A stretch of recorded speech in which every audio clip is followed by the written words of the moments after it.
I would like to know what are the pain points with paper-based QMS in pharma, biotech, and medical devices, and how EQMS solution at Assurtiv is going to handle these challenges. For that matter, any software tool which is built as per regulatory requirements is going to help you a lot. So this is a statistics I would like to bring to your notice.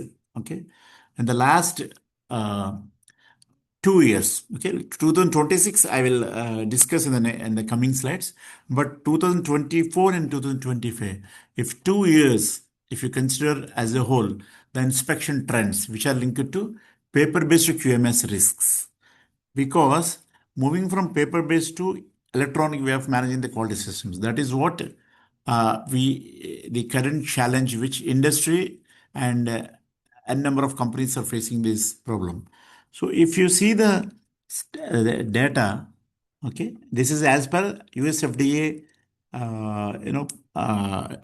details, where there were 3,400 plus inspections conducted in the last 2 years, 2024 and 25, including domestic as well as international. That means the inspections which have been conducted in US as well as India, China, and rest of the world. Okay.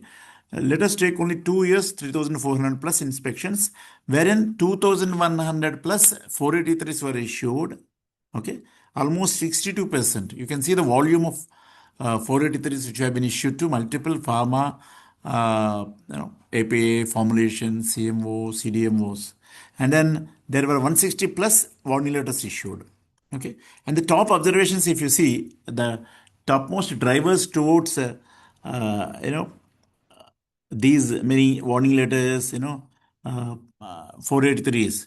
And in some of the cases, warning letter has been converted into an import alert, which you might be knowing. An import alert will be issued to any company if the warning letter related observations or the CAPA is inadequate, then they are going to uh, an import alert. So till the import alert is lifted, that company cannot sell the products in the US market. Okay. Now, as far as India is concerned, almost 30 to 35% of the manufacturing companies in India are exporting to US market because the high revenue generating market, US and Europe, apart from the rest of the world. So in this scenario, if you observe, the focus is to get an approval from US FDA. But US FDA also knows very well that India is the pharma hub next to US, Europe, and all. But APA and formulation, both manufacturers are available in India. But if you see the compliance as a whole, uh, you know, lot of reputed companies and globally renowned companies have manufacturing operations in India, US, Europe. But as far as the Indian manufacturing scenario is concerned, these many warning letters or FDA 483s, form 483 is going to be converted into warning letter, and warning letter non-conformance is converted to an import alert. Okay. So in this case, if you see major risk categories by the related frequency, which is happening periodically, as per these statistics, the risk areas are documentation gaps, where 34% of the observations are pertinent to documentation related. And the next place goes to data integrity. So even though it is paper-based QMS or electronic QMS, people will take chance to do all sorts of malpractices and backdating and all. But in EQMS, the chance of data integrity is very minimal. Still, if guys are misusing it, that is the greatest impact any organization will have. Okay, and next, CAPA delays and deviation delays. So logging a deviation or logging a CAPA and delayed closure of deviation CAPA will call for 16% of the risk categories. And then training records. So wherever training need to be imparted, even though training is given, there is no records. Sometimes records are created, but really training is not given. That was proven in the audit with the objective evidences that there were no evidential records that training is conducted, or if training is conducted, there is a integrity issue. So all those, even sometimes records are not there. If records are available, then there is a possibility of non-conformance where mandatory trainings like data integrity or annual GMP trainings were not conducted for 100% staff. Even a 10% miss out is a cause of concern because those guys might be working in production or QC or QA or engineering, where they need to understand and they need to be aware of the respective training programs, which are mandatorily required. So there, again 10%. And if you see audit trail deficiencies in manual QMS or paper-based QMS, the audit trails, there is no choice. And if at all you have tracking, even though if it is manual, if any deficiencies will cause for major mishap. So in this case, 9% are related to audit trail deficiencies.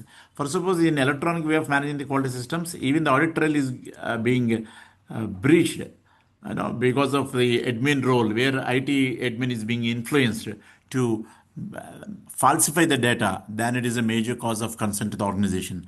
Not only 483, it will lead to warning letter, at times import alert. If you see in the recent past, Intas, Dauber, Tentamus, whatnot, lot many companies have received warning letter. Yeah. And then change control. Change control, 7%. So the relative frequency of FDA observations, if you see, for the last couple of years, the risk areas are documentation gaps, data integrity, CAPA deviation delays, training records, audit trail deficiencies, change control. So typical observations are going to be in this way, where the business impact will be huge. So there will be regulatory actions, product will be on hold, and delayed approvals from FDA for to sell the products in the US market, and organizational reputational damage. And at times, loss of data availability, compliance breaches, batch rejections, financial loss. And because of repeated issues or repeated deviations and recurrent issues, increase the risk of product quality and patient safety. And finally, regulatory escalations. And sometimes, if training records are not adequate, unqualified workforce, wherein compliance gaps are going to be continuous and increased inspection findings are going to be reported. And if at all audit trail deficiencies are there, then questions on data integrity, inability to reconstruct the records, potential warning letters. This is what is happening for the last couple of months in India. And change control, if the changes are uncontrolled changes, product quality issues, regulatory actions, rework, and delays. So the final key takeaway is paper-based QMS process are leading driver for FDA 483 observations, and in few cases they are leading to warning letters.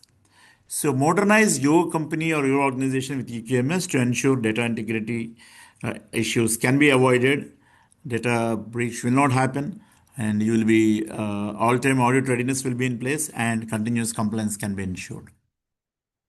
Hope it is clear. So when we say these many, warning letters, 483 observations, and import alerts, you can imagine what sort of challenges or pain points every organization is facing in pharma industry.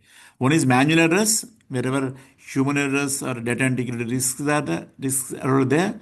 Their handwritten records are prone to mistakes, illegible entries, missing signatures, and non-conformance to Alcova. So attributable data, legible, contemporaneous, original, uh, you know, accurate data should be presented to the auditors. Even that Alcova Plus need to be maintained within the organization. So delayed issue resolutions, deviation, CAPA change controls, if they take weeks together, then it is really impacting your routing process and approval process. So lack of real-time visibility into open issues. Audit inspection challenges. So a lot of customer audits, vendor audits, and regulatory inspections are going to be at stake because preparing for FDA and EMA audit requires days and weeks to gather scattered documents. In paper-based approach, for hundreds or thousands of documents need to be first ensure that they are available. Once available, they need to ensure the compliance and integrity of data, and then the documents need to be in presentable manner during the inspections. So manage missing audit trails and version controls lead to compliance gaps. And then scalability issues, multi-site operation struggle.